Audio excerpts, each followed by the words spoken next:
ata da reunião do Comitê de Política Monetária do Banco Central destacou que o descontrole do gasto público é o principal fator de risco para a inflação. Assunto para Carlos Alberto Sardenberg.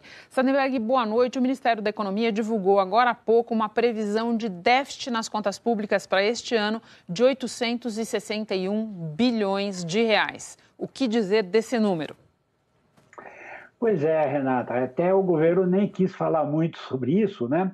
Porque é um relatório bimestral do Ministério da Economia e que é normalmente divulgado numa entrevista coletiva, com gráficos, slide nem fala mais, né? Mas enfim, com gráficos, artes, etc, etc. Dessa vez o governo, no começo da noite, soltou uma nota e a gente mostra o resultado nesse gráfico, nessa arte que a gente vai mostrar aqui. Você repara, a previsão do déficit para este ano foi de 800, ali do lado direito da arte, o déficit foi de previsão de 800 para 861 bilhões de reais. Para se ter ideia do tamanho, o ano passado o déficit foi de 120. Então, de 120 para 861 é um déficit muito elevado. E a revisão foi porque as receitas foram menores e as despesas maiores.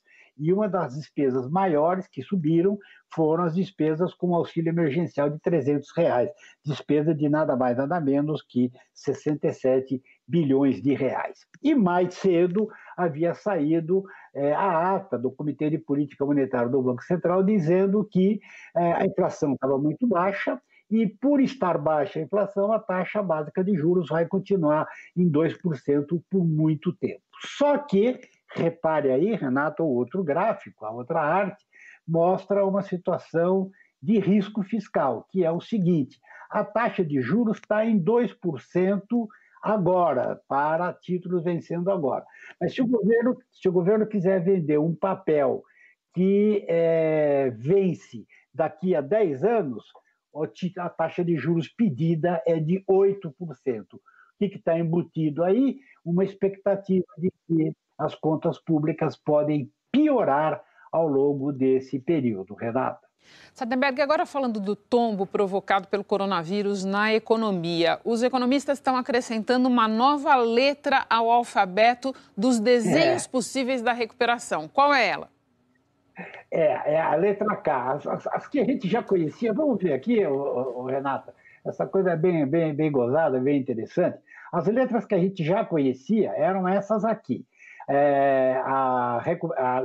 O L, né, que é uma recessão prolongada, a economia cai e não volta.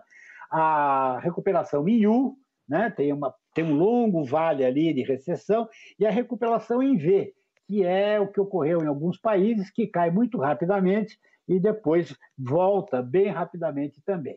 É o LUV. Agora apareceram mais recentemente outras duas possibilidades, Renata, que a gente vê aqui, outras duas letras. Uma é a letra, um símbolo assim, agora, você vê, tem uma queda forte e depois tem uma alta que ela é assim mais esticada. É um V com a parte direita do V mais esticada. O nome é swoosh, em inglês é como se fosse assim o sussurro do vento. E agora apareceram essa novidade aqui, ó, em K, que reflete bem até o que está acontecendo, que é alguns setores, a letra K, alguns setores em recuperação e outros, como por exemplo no setor de serviços, ainda bem atrasados.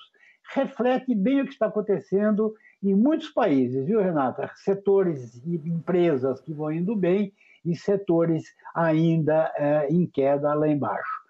Agora, e nós aqui no Brasil, hein? A gente acho que está mais para cá do que para outra coisa, Renata. Mais para cá do que para lá. Te aguardo para as próximas letras, Sardenberg.